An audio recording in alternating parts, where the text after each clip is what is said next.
favorite teams, your favorite games, your favorite plays. Doug Brook covers them all. Welcome to Coffee with the Coaches.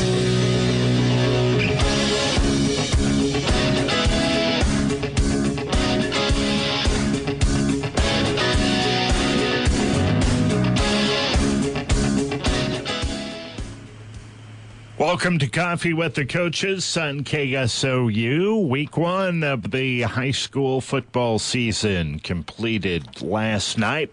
Let's check the scores. Out of Class 3A District 1, it was MOC Floyd Valley topping Unity Christian 22-18. Sergeant Bluff Luton beat Lamar's in overtime 21-15. Sioux City Heelan beat Carroll Kemper 32-14. It was Carroll over Greene County 34-21. West Lyon beat Sioux Center 35-7. It was Western Christian over Boyden Hull Rock Valley 21-14. Out of Class 2A District 1, Cherokee beat Marcus Merritt and Clyde Remsen Union 37-8. Emmetsburg edged Central Lyon George Little Rock 20-19. Sheldon beat Sibley Ocheyedan 20-6. Out of Class 2A District 2, Algona beat Spirit Lake 42-40. It was OABCIG over Esterville Lincoln Central 47-20. Okoboji beat North Union 41-7. From Class 1A District 1, Hinton shut out Galen Catholic 21-0. Was Maple Valley Anthony Charter Oak Ute downing Westwood 34-18.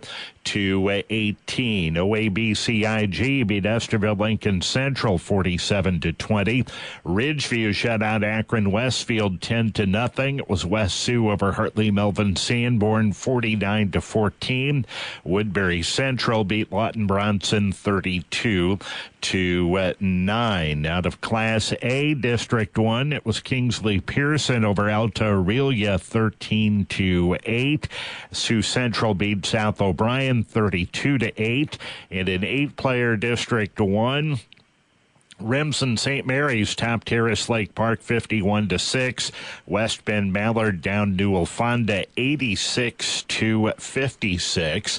And from Class 4A District 1, it was Sergeant Bluff Luton over Lamar's in overtime 21-15. Storm Lake beat Sadell 50-39. Some other scores: high school volleyball, Western Christian competing this weekend at the Bellevue West Invitational, and Millard North beat Western Christian 2-0. It was Omaha Scott topping the Wolfpack 2-0. Bellevue West beat Western Christian 2-0. College volleyball scores, both Dordt and Northwestern playing in Labor Day weekend classics. Benedictine beat Dordt 3-0. Dordt edged Mayville State 3-2. Northwestern got a pair of wins, 3-0 over Providence of Montana and 3-1 over the Masters of California. In women's college soccer, Dordt shut out Avila 6-0. Northwestern and William Penn played to a 1-0 draw. In men's college soccer, it was Grandview over Dordt 1-0. College women's golf, the Mount Marty Invite wrapped up yesterday. Dordt finished in 6th place. Northwestern was 8th. Bellevue won that event. Jillian Estes led Dordt in 17th overall. Ellie Erickson led Northwestern. She finished in a tie for 14th place. Also, GPAC football last night. Midland beat Clark 45-7. Those are the scores from Friday. There are some GPAC football games on the schedule for today. However, Northwestern and Dordt both open the season next week, Saturday. But the GPAC schedule for today in football: Graceland plays at Doane. Mount Marty is at Culver Stockton. Briar Cliff plays at St. Ambrose. Peru State visits Hastings. Benedictine is at Morningside, and Waldorf plays at Concordia. We'll take a break and we'll get to it. Coffee with the Coaches continues right after this. Get your fill at Shell Super Center in Sioux Center. If you have a hungry team in the car, swing by for your favorite goodies and to-go drinks and fuel up those little athletes. If your tank is running low, fill up at the pump with regular, diesel, or premium gasoline and get back on the road. Plus, sign up for Shell Rewards and even save 5 cents per gallon every time. And if the guys are coming for game night, grab your brew from the beer cave on the way home. Whether it's your tank or your car, come in anytime and get your fill at Shell Super Center at Sioux Center.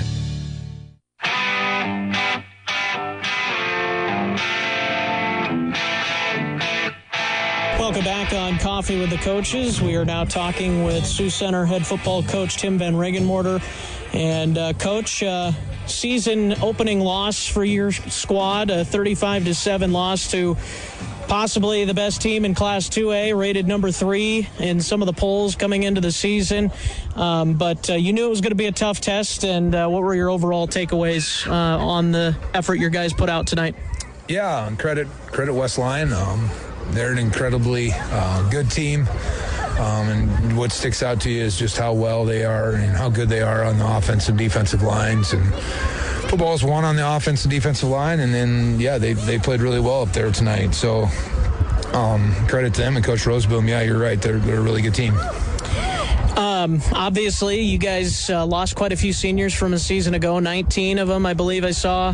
But you guys still brought some experience back. You do have quite a few seniors, but some of them didn't get as much playing time as your seniors from last year. So how do you feel like that group looked tonight, some of those seniors for your squad this evening? Well, we rotated a lot of bodies, and we'll continue to do that here. And as we find things, I mean, we did some things in the first half that you can't do to be competitive.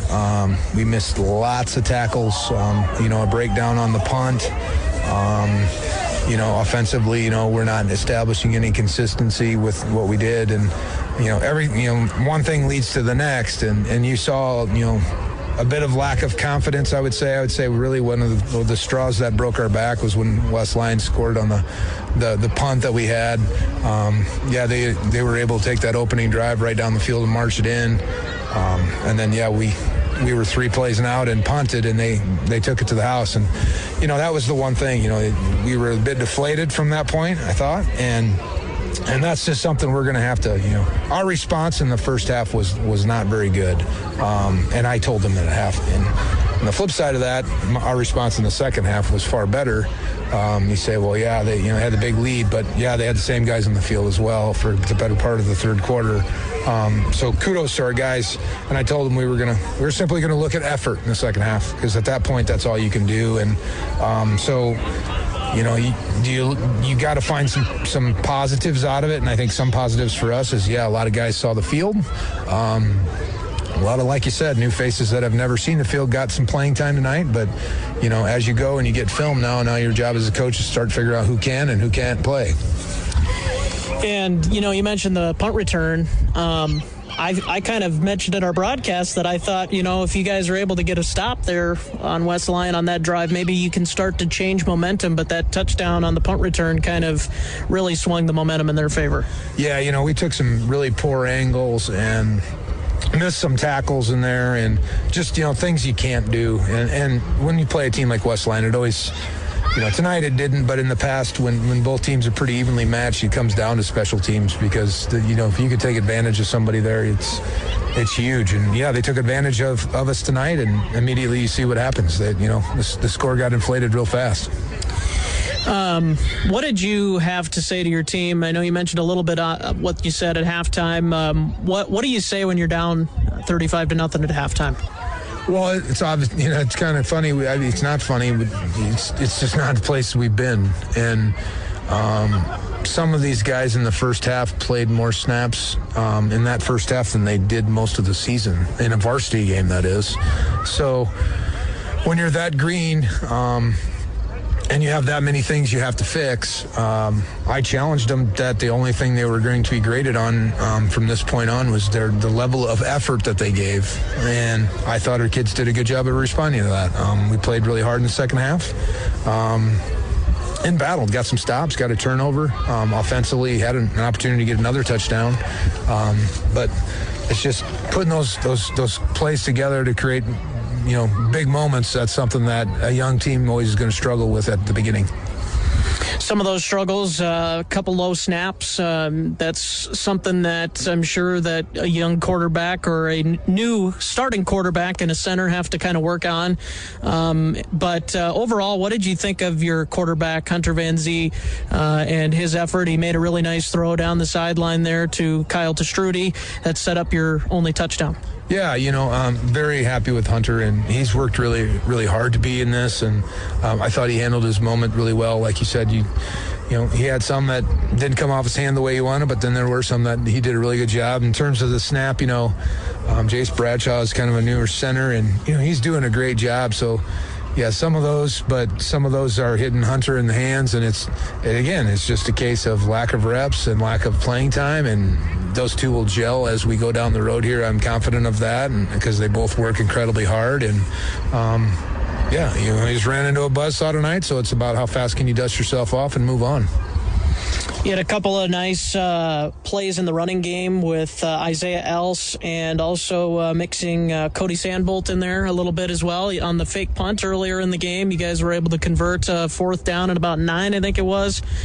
So seeing some flashes, I'm sure those are some things that you can build on going into Spirit Lake next week. Yeah, and we have to build off those things because Spirit Lake, I believe, is ranked number 1 in Class 2A. So our non-district is brutal, but it was brutal 2 years ago when we started slow as well, and we figured it out. So these guys just need to know it's about finding, honestly, the best 11 guys that can play, and that's what every team that played tonight is trying to do, and that's what we'll do. I know these guys will come back and work really, really hard on Monday because they've worked their tail off thus far. So I'm proud of them and their response in the second half.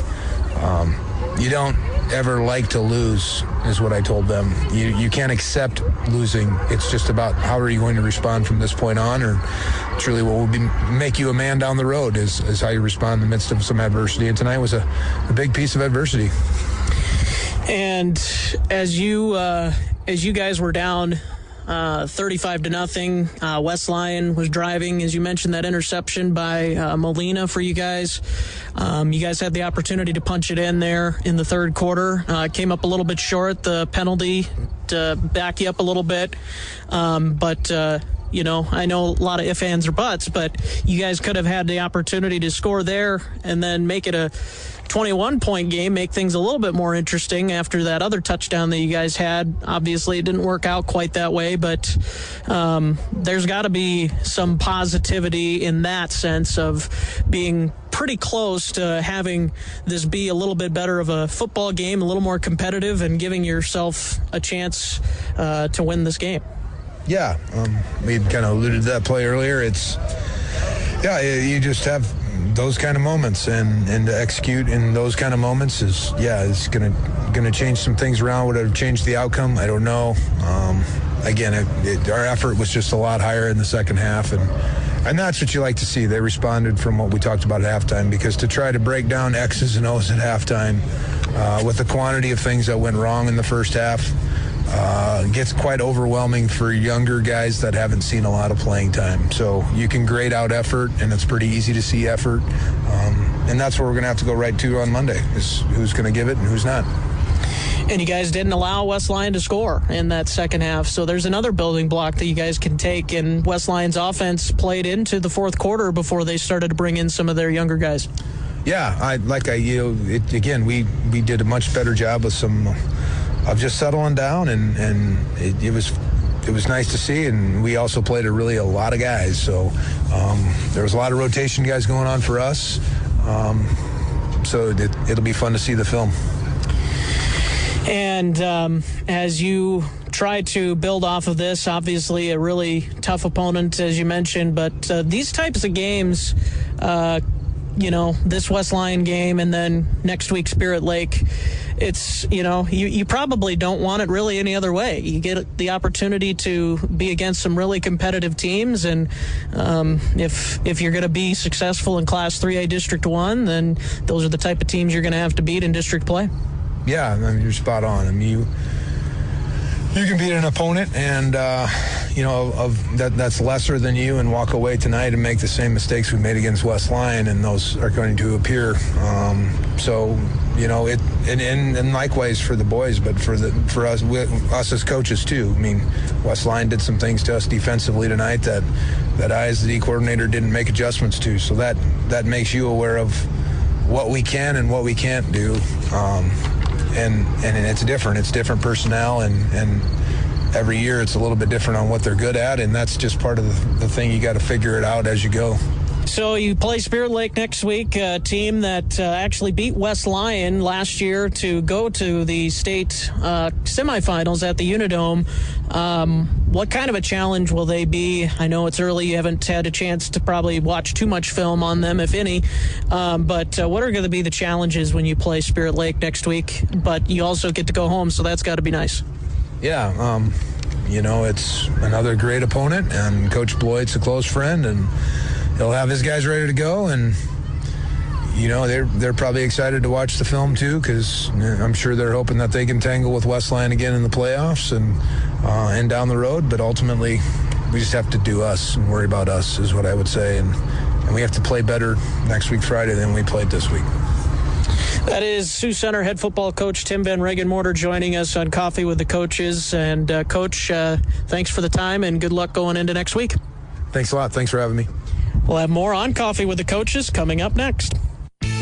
You're invited to the Calvary Christian Reformed Church and Heartland Christian Schools fundraiser on Wednesday, September 4th. They'll be hosting a Rook tournament from 5:30 to 7 p.m. and trivia from 7:30 to 9 p.m. at the Orange City Christian School. There will be food trucks from 4:30 to 7 p.m. too. Reach out to Nikki for more information or to register your team. Call 301-3839 or email her at heartland@dork.edu.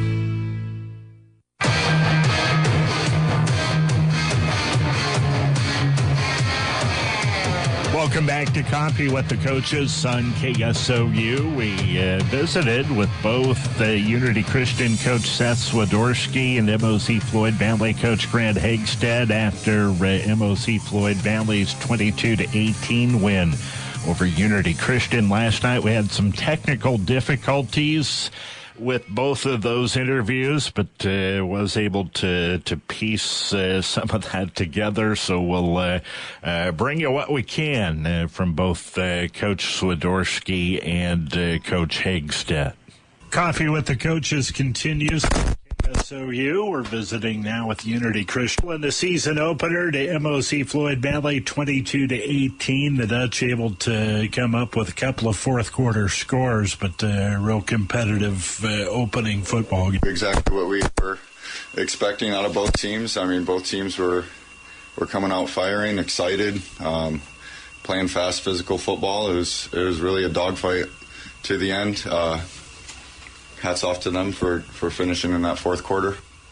MOC Floyd Valley with the first quarter touchdown. Outside of that touchdown drive, defensively, you were able. Yeah, we did a good job limiting their run game. Kind of try to stay on schedule defensively with that, and doing a good job flying to the ball and tackling in space. So I thought we held up pretty well, and they just made a couple more plays than us in the second half. That touchdown for the first score of the game for the Dutch, a big, I think it was third down, a third and long play that they wound up scoring on. Yeah, that was just had a lot of time back there to throw it, and just working through some different coverages and found a way to split our zone on the back end, and just found an opening, and just a little bit too much time, a little bit too comfortable on that play, but that's how it goes sometimes. I thought we overall did a nice job offensively. There's always things that we're going to look to improve on, and some situations and some play calls that we try to get straightened out, and good job responding. They scored first, and we just stuck with it and came back and scored. He's a heck of an athlete, just a really good leader for our team, and I heard some people from the crowd. The Dutch, like we talked about, a pair of fourth-quarter touchdowns, and offensively just struggled to kind of get into a flow when you needed to late in the ballgame. Just loves the game, loves flying around, loves sticking his nose in there. So he had a really nice game, but really, I mean, besides a few plays here and there, all around we were flying to the ball defensively, and a lot of guys being willing to go and make tackles, and yeah. Obviously, disappointing to come up on the short end of the scoreboard, but like you say, it's week one and plenty of things to build on as well. Yeah, you never want to start out 0-1, but with us in 2A, the first three non-district games mean nothing in terms of making it to playoffs or not. So unfortunately, we didn't get out of here completely healthy, but we learned quite about who we were as a team. We kept fighting, and just like I said earlier, different guys being willing to just be thrown into different positions and go just try to make plays for the team, and cramping and just continuing to go back in and not letting us take them out, things like that. And really, really just happy with the way that we fought together, and unfortunately can't win them all, and we just hope to learn from that and just continue to build week after week. Ridgeview will be coming to us. Last year we had a very low scoring game with them. We came up short. They're a good group of athletes that they have over there. They've put together some decent teams in multiple sports, and just a good group, and they're going to play hard, and they're going to have some different defenses and things they're going to throw at us, but it's looking forward to a good competition, and just a chance to play on our home field again. MOC Floyd Valley football coach Grant Hagstead joins us following the 22-18 season opening win for the Dutch over Unity Christian. Good battle between the two teams. Incredible battle. I think it's a testament to all the kids that you saw competing on the field tonight. Credit and shout out to Unity Christian Knights, and played incredibly hard all the way through the finish. And can't say enough about how proud I am of our kids and just the resolve that they showed throughout the entire game. I just think it speaks well of who they are as people and as competitors, and part of our identity as a team. You overcome 3 turnovers in the contest with a couple of big fourth-quarter touchdowns and big stops in that fourth quarter. I thought you got off to a pretty good start to the game. First quarter, second possession of the night, he goes 90 yards, and Albers and Carter Brightwell come through with a big play. Yeah, that was a big forward for us. I felt like just getting the touchdown on the board allowed our kids to breathe a little bit. I think everybody's always a little bit tight week one. So I think just giving some of that buffer just allowed us to settle in a little bit better and play a little bit looser. And so great job to Blake finding CD on that play. Good score for Amon Langton with the 2 touchdown catches. He had a great defensive, broke up a potentially long pass play on the defensive side. Yeah, playmakers make plays. And that was just so cool to see guys step up in big moments tonight. Amon was a good boost for us on the field. And we needed him tonight in a lot of ways, whether it was in our return game, whether it was on offense or on defense. He really stepped up and led us well. Tough matchup next Friday night. You go to Central Line, Georgia, Little Rock. Been riding the wave of momentum for a couple of years. Coach Eben's done a great job building that program to what it is again today, and just they're competitive every single week of every season. And so our kids know the opponent is a worthy one next week. We know we will have to play better next Friday night. There's no question. But we're excited about the opportunity to go compete with the team that was state runner-up last year. We didn't play our best game against them week 2 last year. So we're excited just to have the chance again to go toe-to-toe with them and give them the best that we've got. Thanks, Grant. We appreciate it. Thanks, Doug. It's MOC Floyd Valley football coach Grant Hagstead. More on Coffee with the Coaches after this. Wallinga USA, the leader in conveying and transportation equipment for the ag industry, supports our local athletes during tournament time. No longer settling for the status quo in quality, Wallinga provides custom hydraulic hoses, aluminum welding, unmatched customer service, and better quality equipment. Trust your ag transportation needs to the folks at Wallinga USA, 579 4th Street, Northwest in Sioux Center, or phone 1-800-845-5589.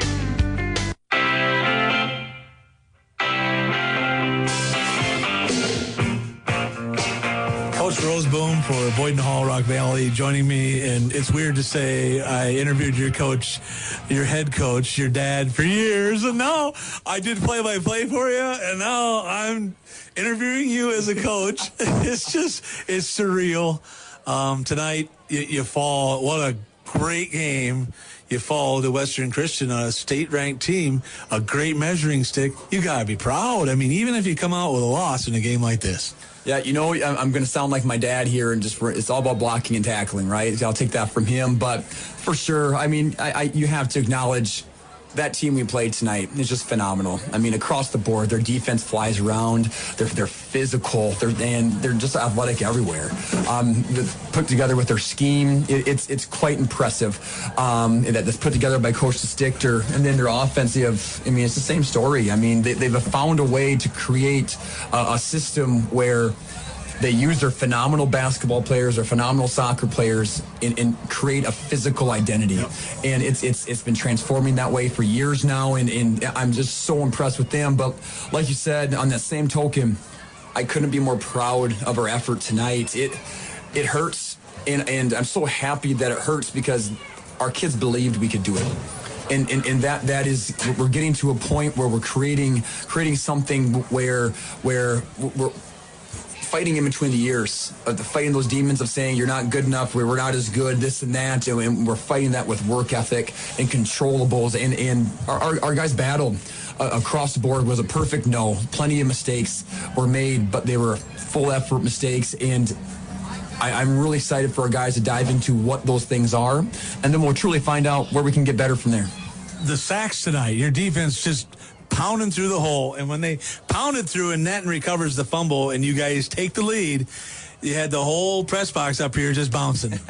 Yeah, that was quite impressive. Our coach, T. Gordon Hayes, has a really, really advanced blitz scheme, and our guys have really dove into that. And I'm just really proud of what that looks like right now. And we have a lot of athletic guys in the defensive end, too, who understand leverage and understand the work that they put into this. So they have a lot of sweat equity put into it right now. But yeah, that was a fun part of the game tonight that we can honestly still get a lot better at. And you had a great chance down in the end here. As you look, there was chances towards the end of the game, and just couldn't make the one play. It's a game of inches, and that's what we said down there. To win a ball game against a caliber team, okay, you got to find a way to make the play. And nothing's pretty about it. There's nothing that's going to be perfect, especially against an athletic defense like that.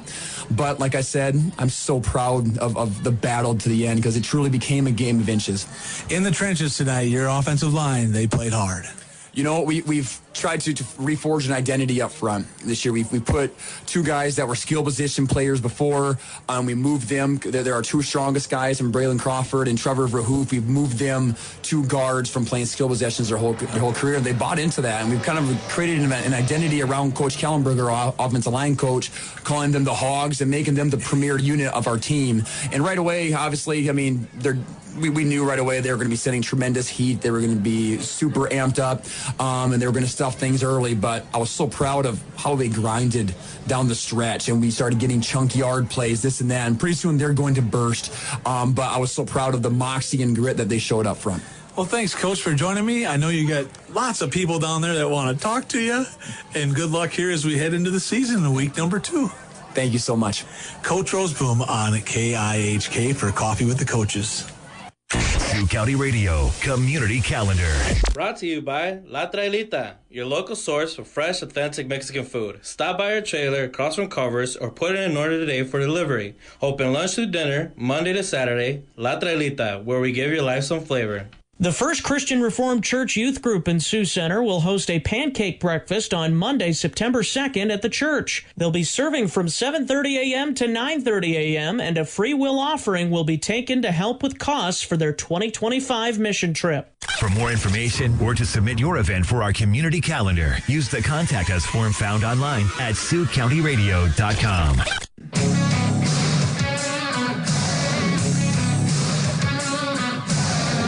Welcome back to Coffee with the Coaches on KSOU. Sioux football coach Ryan Suisa joins us, and a season opening win for the Falcons, 49-14 over Hartley Melvin Sanborn. A little bit of a slow start on a couple of possessions early, but you got things rolling, and a solid win.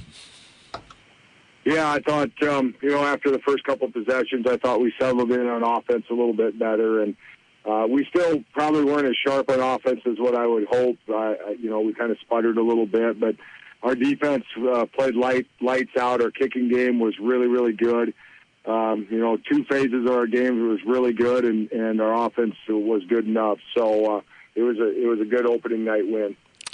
Yeah, defensively, after the offense gave the ball up on your first 2 possessions, you shut them down each time to keep you in position. Yeah, we got a couple short fields, to put up the points that we put up, and I don't even know what we had, maybe 250 yards offense.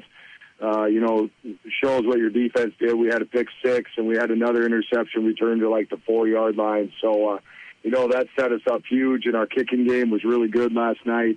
Johnny did a great job of pinning them deep, and our kick coverage did a great job of pinning them deep. And we were, I don't know if we started a drive outside of our 50 all night last night. So, we didn't have to do a lot on offense, but we did enough. You got it going. Your first points of the game, Colton Copeman's and Blake Wiggins connect on a 20-yard touchdown pass to put you in front. Yeah, on that series, we had another connection with those two as well, where guys kind of moved the chains. They were both on 3rd down, and we were running it early last night and had to throw it a couple times on 3rd down, so it's always good to be able to convert those 3rd downs when you need to, and those two were in sync again last night. They did a great job.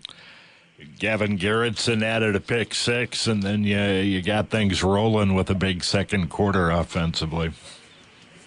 Yeah, like I said, our defense just set us up. The kicking game was really good. Our kick coverage was excellent last night, and that's something we've worked really hard on. We gave up a kick return for a touchdown on the scrimmage against Sheldon, and we worked really hard on it this week. Our young kids bought in, and they were flying around and playing hard. And, we weren't very physical last year. We had a very physical camp. I made sure it was very physical. And last night it showed. Our kids played really hard and played really physical. You're able to put the game away with a pair of scores in that 3rd quarter. Yeah, I mean, we're going to give the offense one series, and we were moving it pretty decent, and then we fumbled, so we came back the 2nd series, and we're able to put in in the end zone again. Had a nice drive, mostly on the ground. We did have a boot pass that we converted for the touchdown, but that was great. And then Colton Copeman's had a pick that he returned to the 3 or 4 yard line, and we just wedged it in from there. So a couple scores there. Got a bunch of young guys in. That was big. The defense pretty solid for you all night. You had to be really pleased with what you were able to do defensively. Yeah, I mean, we were flying around, watching film, counting hats to the ball, and we had routinely 6-7 guys getting to the ball, and I thought for early in the year, which is usually a coach's nightmare, our tackling was really good. Like I said, we were a little more physical in camp. We hit each other a little more, which always gets you a little bit worried. You're going to have some of those early injuries when you're real physical early on. But I thought last year we didn't tackle very good, and I wanted to make sure we came out the first game ready to tackle people, and I thought our tackling was really good for especially this early in the year.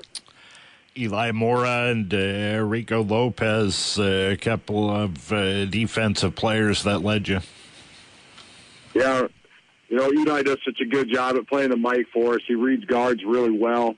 He's still a young kid as a sophomore, maybe a little bit undersized at 175 pounds, but does a really good job in the middle for us of just deciphering plays. And, scooting underneath those guards, and when he reads them and does a great job of making tackles. And I thought Rigo played excellent. He really brought the wood a couple times last night. He was playing really hard and really physical, and he's a real physical linebacker for us. Did a great job. Offensively, Blake Wiggins, a year older for you to lead the offense, had a good night. Yeah, I thought Blake was really poised. By a bad play call on my part, we called a screen, and their line wasn't rushing real hard. I thought I could maybe catch him on a screen on an early down, and it wasn't. And Blake's just got to learn to throw that away. But that was his one mistake of the night, and that's pretty darn good for your first game, of the season, and getting those jitters out. I thought he threw the ball well. I thought he made great decisions, especially in our run game read option type stuff that we do. I thought he was sharp all night, and you could just tell his poise was so much better last night than it was the year before.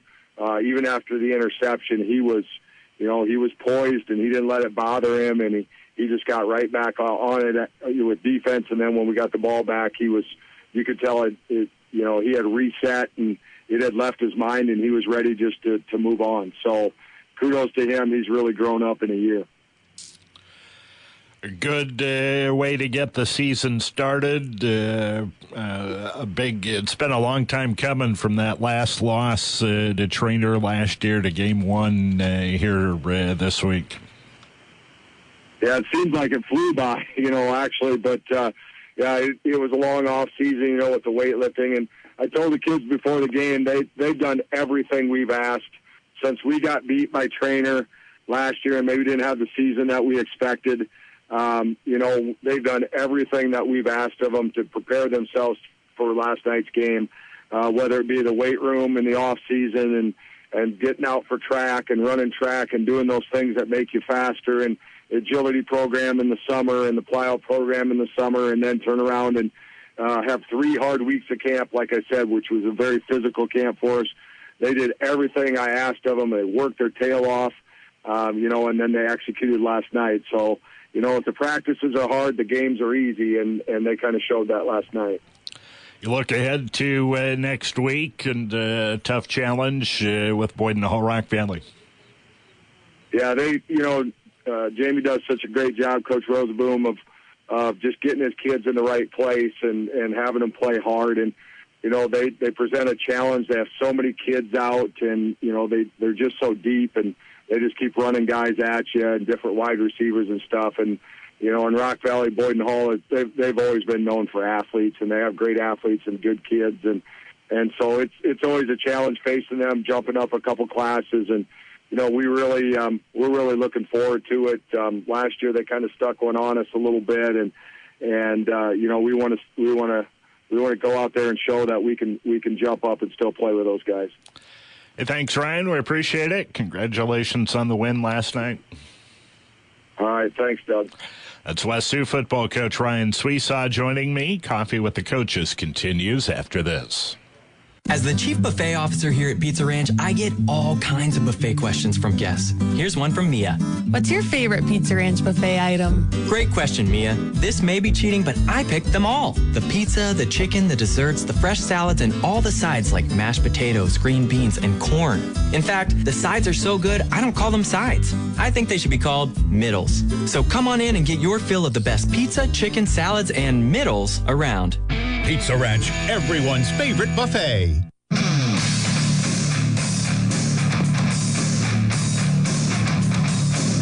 Okay, Dan Young talking with Coach Koima here on Coffee with the Coaches. Coach, what a great ball game. Let's go right to the first half. You opened up on a scoring drive, and you scored on a Groeneweg 23-yard touchdown run. Yeah, that was a tough run. Ty's learning how to play running back this year. We kind of converted Colby Heemsker, kind of had a lot of carries secondary last year, and we converted him to our W receiver, and Ty's been learning, and he proved that he can run hard because that was a nice, good, hard run. He broke some tackles, and it was a great way to start the year for him. Van Regenmorter, a 23-yard touchdown pass to Mawson, 5 plays, 58 yards, 3 minutes, 24 seconds on the next drive, and you're up 13-0. What are you thinking as a coach at that point of the game? Yeah, it was an awesome play. We earned a rubber out, and he came wide open on the bottom side of right over here in the end zone. But yeah, you're thinking defense, get a 3-and-out. Let's get up 20-0, and let's really try and, break their will a little bit, and. Yeah, they did. They're a tough team. They play physical. Hats off to Coach Rosen. He gets those guys playing hard all the time, and they made a great play at the end of the half to make it 13-7. And hats off to them for that finishing the half well, and we didn't. That was on a halfback pass, Van Scapen to Roseboom, a 42-yard pass. What was the breakdown on defense there? What happened, or what? Yeah, when anybody runs a trick play, you're wanting the other team, somebody to not do their job and try and do somebody else's. And our safety flew up. He wanted to go make the tackle. Well, he forgot about the guy that snuck behind us all on that half pass or double pass, whatever you want to call it. So great call by them. At the same time, it's defensively, we call it X factor. We got to know that at the end of the half, there might be a trick play. You got to kind of be all hands on deck with that kind of stuff. So we'll learn from it, but hats off to them. It was a great play, and that obviously changed the momentum of the ball game there. It certainly did. Boyd and Hall Rock Valley's netting a fumble recovery in the end zone. It's 14-13, and you're looking at the clock going, whoa, what's going on here? Yeah, that was a big turn of events there. You come out second half, get the ball first. You're hoping to do some things, and it ends up being defensive touchdown for them, and they made a great play. We tried to run a screen, and Caden should have just thrown it to the guy's feet. It just wasn't there. They sniffed it out pretty well. This just is what it is, and they made a great play. And when you force a turnover and you can score, you got to execute, and they did that. On that play, did Van Regenmoorder go out? He did. Yeah, it's not looking good. I think he broke his arm. Okay, so Stichter steps in, and what Keegan and I said, that was a phenomenal job for a young man. Yeah, he hadn't gotten a ton of reps because we put in a new offense this fall. So Caden's been taking a lot of the reps, and he came in and did a phenomenal job. He checked to some plays when we were throwing, when Carson was kind of getting lazy defense there where we can run quick hitches and stuff. He was checking to those, and but Landon's got a grit head for the game, knows how to put the ball in the right spots. He's tall, he can kind of see over, so it's going to be fun to see him develop and see how he can grow now into that quarterback spot the rest of the season. You put together a 9-play, 39-yard drive, 3 minutes, 42 seconds. Jaeger punched it in on a 4-yard run, and that was all the scoring in that second half. It was fists in the air. It was, and there were some big plays. Blaine Hall threatened a couple times. We strung together a couple decent drives, but it was just both defenses made plays when they needed to. They got off the field when they needed to. I was proud of our defense. We had a muff punt where it gave them a kind of a short field, and that special teams momentum, all that stuff was on their side, and our defense really, they really puckered up and said, no, we're not going to let you guys score here, and that was awesome. Congratulations on the win. Go enjoy your twins running around on the field. Congrats, Coach. Thanks, Dan. We appreciate it. Coach Koima here on KIHK. Thank you. At Dutch Mill Pharmacy in Orange City, we know you're always a step ahead. You have a busy life and zero downtime. That's why we offer more. While you're in, you can get greeting cards or birthday gifts you are looking for, vitamins to keep you on track, school supplies for that project, or allergy products to give you fast relief. That's life, and that's how we make it better. We're helping you fit it all in. We are at Dutch Mill Pharmacy in Orange City.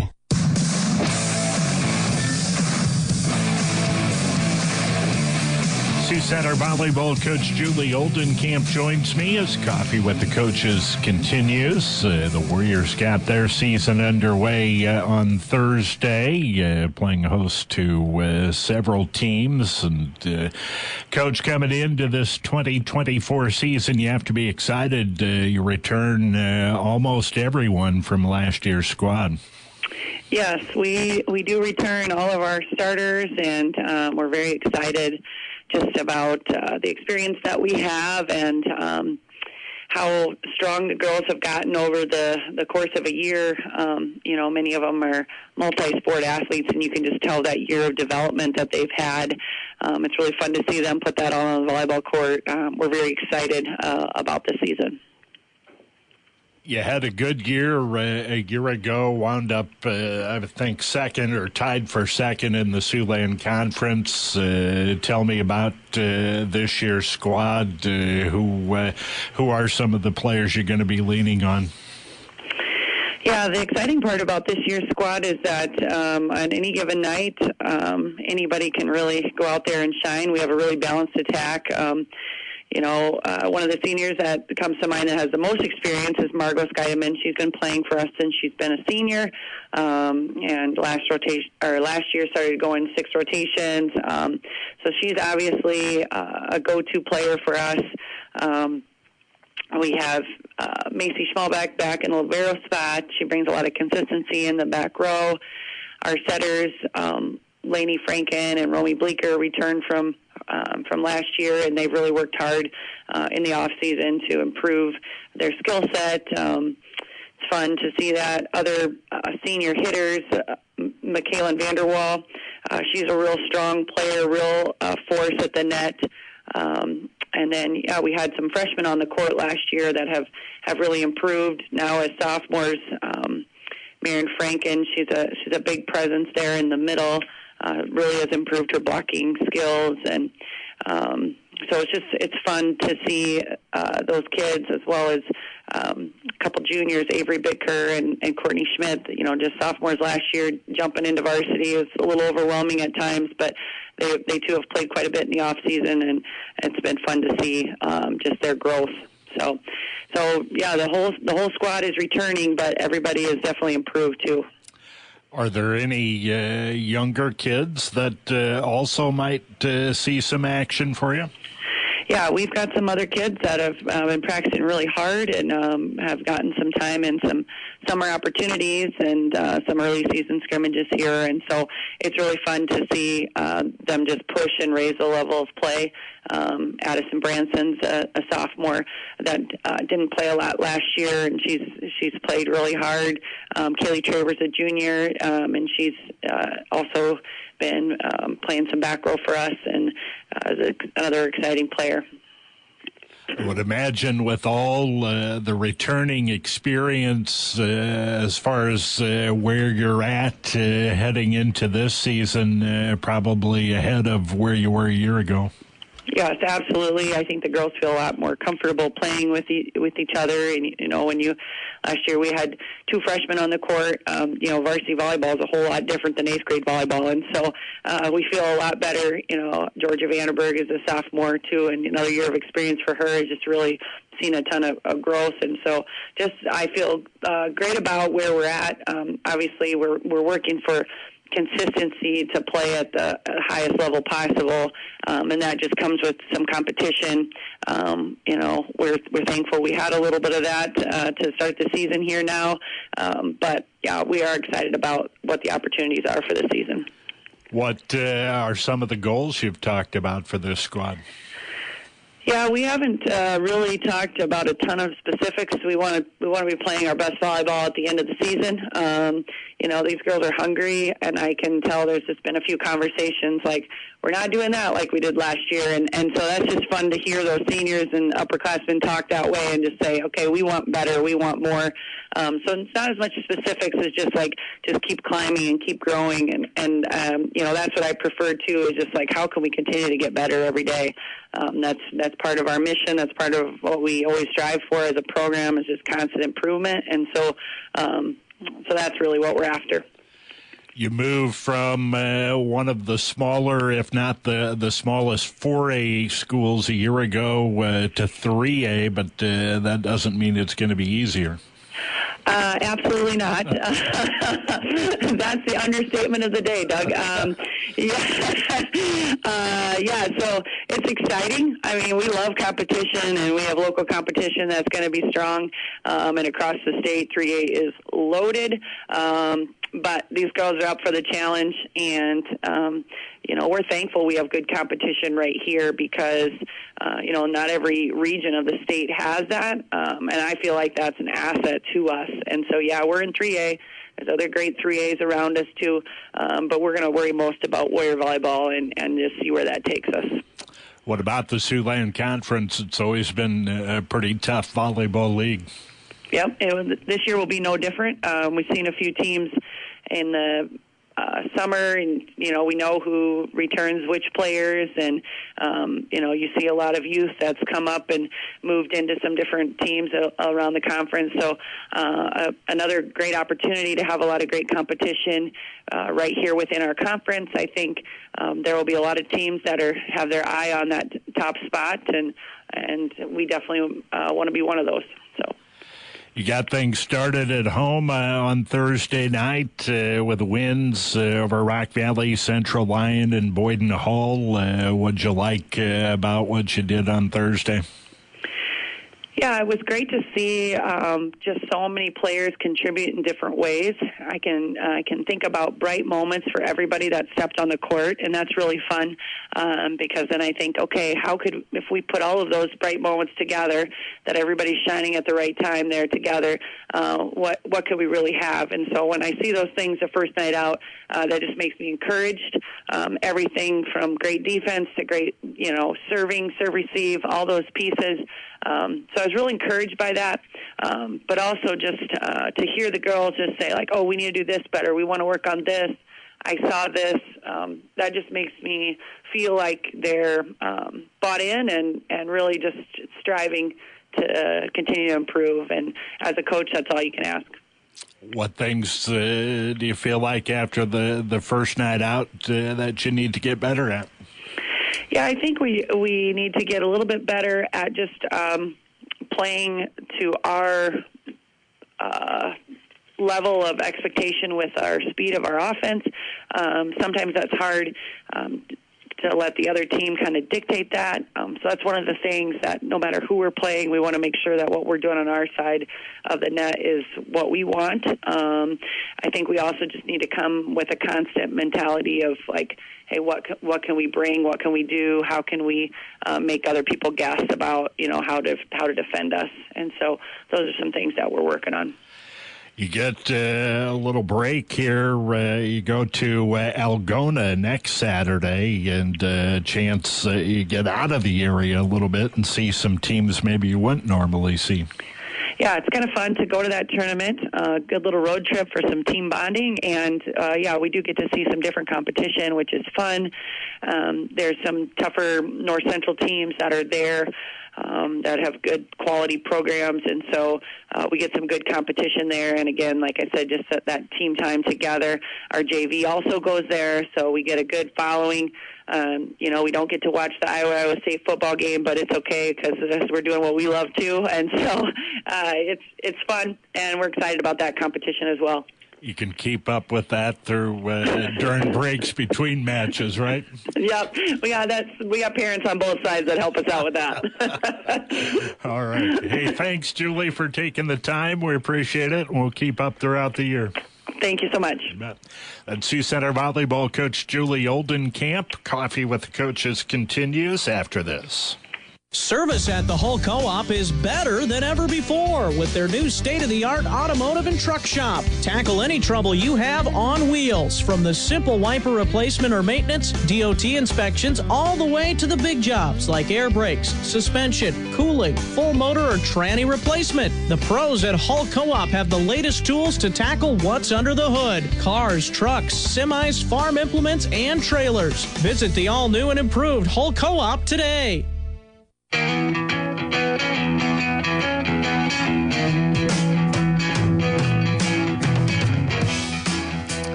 Northwestern football coach Matt McCarty joins me on Coffee with the Coaches. The Red Raiders a week away from game number 1 at Hastings. And overall, do you like what you've seen from the squad leading up to that first game? Yeah, I think we've had a really good fall camp. I'm really excited about just the growth of our team that we've had over these last 2 weeks. I think it's been extremely competitive. We've got a lot of returners and players with experience returning, so it's been really competitive. The guys have pushed each other, and I think we're getting to that point where we're really itching and ready for a game week. I think guys are tired of going against each other and ready to see a new opponent. A lot of returning talent from a team that played in the national championship game a year ago for the third time in 4 years. You're right. These guys, we've got a lot of experience back, and guys that understand what it takes to compete at a high level, but more importantly, guys who understand how to prepare at a high level. And I go back to January when we first got together, and coming off of that loss was tough, but I think it's been a really good thing in getting our guys focused on what they need to do and how they need to attack each day, preparing for this year.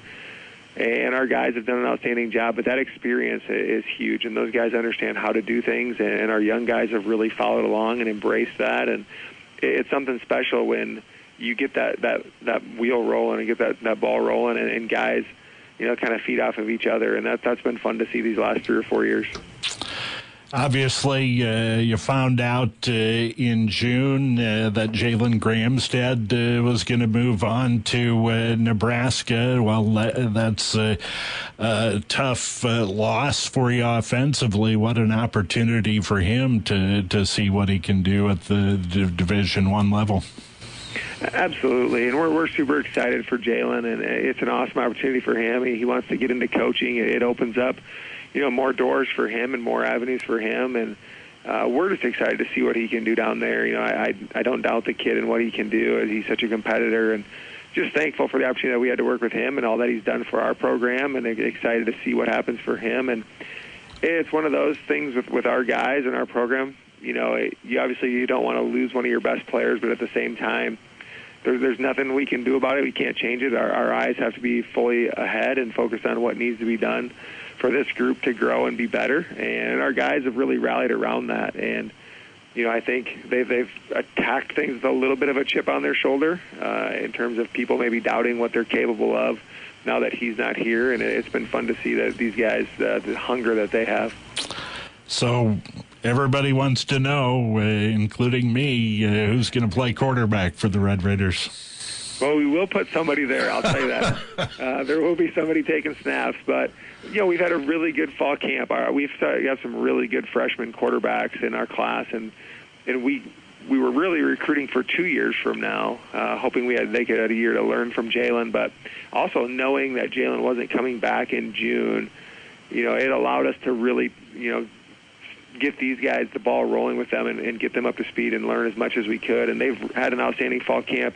I think we have 2 quarterbacks that have really kind of separated themselves. Hayden Gross is a freshman from Sioux Falls O'Gorman, and Colby Duncan's a freshman from Omaha Gross. And those 2 have done an outstanding job. I've been super impressed at how well they've picked things up. They're really advanced for a freshman who's been here for 2 weeks. They've picked up the offense. They've been composed and how they've led the offense. If we had to play a game right now, Hayden would be our starter, and Hayden's done an outstanding job. He's played a lot of big football games for O'Gorman, and he's been phenomenal so far through fall camp. So we've been really impressed with that. The last time we had an unknown at quarterback, it worked out pretty good for us, and I think the guys that we have around him is what gives us a lot of confidence. I was going to bring that up. It's not the first time you've had a pair of freshmen competing for the starting quarterback position heading into that first game, and it worked out pretty well then. Not to say one of these guys is going to turn into Tyson Koima, but that you can be successful with a freshman quarterback. Absolutely, and it comes down to the team that you have around them. It's a vital position. It's an extremely important position, but ultimately, football is an ultimate team game, and the guys that we have around them, the experience. We have 5 starters back on the offensive line that have started multiple games for us. We have 3 really good receivers. I feel like we have the best tight end in our league, and 2 of the best running backs in Connor McClellan and Logan Meyer. So the players that we have around that position really allow us to, I think, see a freshman excel there. And these 2 it is very similar to the Tyson Koima, Brett Mosier competition, where we have 2 players that we feel like can really help us win football games.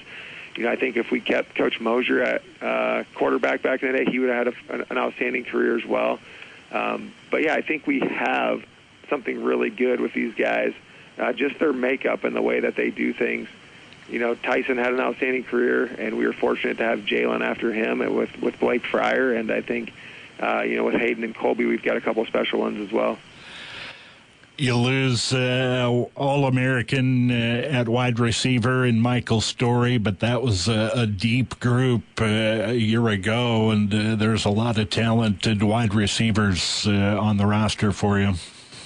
There are. It's one of our deeper positions, and Coach Biker's done an outstanding job of recruiting at that position, but also building our receivers. And really, you saw Austin Gerard come on in the postseason. Austin was phenomenal down the stretch in our game win against Morningside in the regular season, and then a couple big playoff games, and even in the national championship game. Austin was coming back from an injury from the year before, and it really was playing his best football at the end, and then this spring as well. So really excited about Austin. And then we get Tanner Scouten back at receiver, and Tanner had played a huge role for us the year before when we won the national championship. Unfortunately, got injured in week 1, and so missed last year, but having Tanner back is big. And then Ty Schaefer is a glue guy for us. Ty does everything for us. He's an awesome football player. He's one of those kids that you love to have on your team because, he long snaps, he punt returns, he kick returns, and he's phenomenal at receiver. Just a great competitor and great leader, so we feel really good about that position. Connor McQuillan and Logan Meyer return at running back, and those guys can certainly help take the pressure off of a freshman quarterback. They really can, and keeping Logan healthy is big. Logan was kind of dinged up all last year, but he's been healthy throughout fall camp, and really feel like we have a two-headed monster back there. Those guys are an awesome 1-2 punch. We can get Connor involved at receiver a little bit more and use him in the pass game, which will allow us to get Logan on the field and get him more touches as well. And tight end is an experienced position for you as well. It is. Peyton Carroll has been phenomenal for us, and he's a big, strong kid, good in the pass game. And with him, he was a little injured at the end of last year, so we had some other experience at tight end. But Sam Remerdy's done an awesome job this fall camp, and I think between Sam and Peyton, we've got a couple of really nice weapons at that spot. You mentioned the offensive line. That should be a strength. We get Travis Grover back. So Travis was a multi-year starter for us. Didn't play last year as backs. We have Travis at right tackle, which has allowed us to move Cole Cleveringa from right tackle to right guard. So Cole started all of last season for us. And then Cameron Morgan is back at center, who's a starter. And then on the left side, Mitchell Nelson was the starter for us at the beginning of the season before having an injury. So we have a starter back at left tackle. And Corver Hupke is an outstanding offensive lineman. I think Corver started a few games for us last year as a true freshman that has All-American potential up front for us, and he'll be our left guard. Defensively, you have to be really excited about the guys coming back. Parker Fryer returns to the mix, and the defense should be really solid for you. I don't say this lightly, but we've had some really good defenses over the years, and this group may be one of the best we've ever had. I think our front seven is phenomenal. And you look at the three linebackers, you have Tristan Mulder, Ben Egley returning, but then you also add Parker Fryer to that mix. That group is as deep as we've ever had. And then up front, our defensive line, this group is really special. They've been fun to watch. That group is going to be really good. Tristan Voss and Jacob Dykstra inside. Drake Harder, the experience that he has coming back at the defensive end spot. Then adding Corver Dema as a transfer from Nebraska as our other defensive end. I think Corver's a redshirt freshman, one of the most highly recruited kids out of Omaha a couple of years ago out of high school, and had some connections to Northwestern, so he's back as a Raider, and Corver's gonna be a really special player for us. And then you talk about the front seven and its strength, and that you kind of forget. Then you still have Cody Mosier on the back end, who was a first-team All-American, led the country in interceptions, and return all four of our starters in the secondary. Any newcomers, offensively, defensively, special teams that might have an impact? I mentioned Corver Dema at defensive end. I think Corver's going to have a really big impact for us defensively. And then offensively, Tyson Bima is a freshman receiver. He's a 6'5", 190-pound kid. When he runs out on the field, he kind of looks like a cross between Cade Mosier and Michael Story as he's running around out there. He's a freshman from Linden, Washington. I think he will have a pretty good impact. Obviously, our quarterback position will be a freshman. And then we've got a couple of really good freshman offensive linemen that will rotate in and give us some depth at that position. We feel like our freshman class as a whole is one of the best groups we've ever had. Fortunately, we don't need a lot of them to play, which is usually a good thing. We feel like we've got some really good, talented freshmen, but hopefully a year of growth and learning college football from our upperclassmen will benefit them in the long run. You get Eli Stater back at kicker, which is certainly comforting to know if you're in position and you need points, he can get it done. Absolutely. Eli's a great weapon to have. You cross the 50-yard line and you're in scoring territory. And Eli is just the comfort we have with him, the trust that we have, and knowing what he can do. And, he punts for us. He's a great weapon kicking off at the first play of defense, and he can pin people deep. So Eli's a really good weapon to have. Really excited to have him back as well. GPAC football is tough. You got to be ready to go week in and week out. How does the conference look into you overall? You said it is a really deep league. There's some really good talent from team to team, and each team has some really good offensive weapons, which allows us, you have to be focused and you have to be locked in your preparation from week to week and making sure you're playing your best. We know that it'll be a battle. First game out of the gate, we've got to make a long road trip to Hastings, and Hastings is just a team that continues to get better. So we'll be ready to go right away out of the gate. It's each week you've really got to step up your game and make sure you're playing your best football when you step on the field. What are some of the goals? I think that steady improvement it's always kind of been our main focus and our main goal. We want to just play our best football every Saturday when we step on the field. And so, when we get to that Hastings week, that we want to be as crisp as we've been executing so far, and then learn from that game and get a little bit better for the next week, and keep that growth going throughout the season where we're healthy and hopefully playing our best football as we get to that end of the season and put ourselves in position for a conference championship and competing for a national championship. All right. Thanks, Matt. We appreciate it. We'll talk to you before the game at Hastings next week. Sounds good. Thanks a lot, Doug. It's Northwestern football coach Matt McCarty joining me. Coffee with the Coaches continues right after this.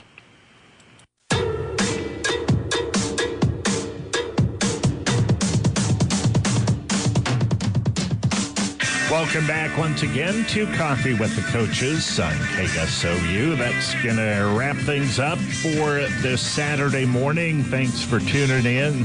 Thanks to the coaches who participated.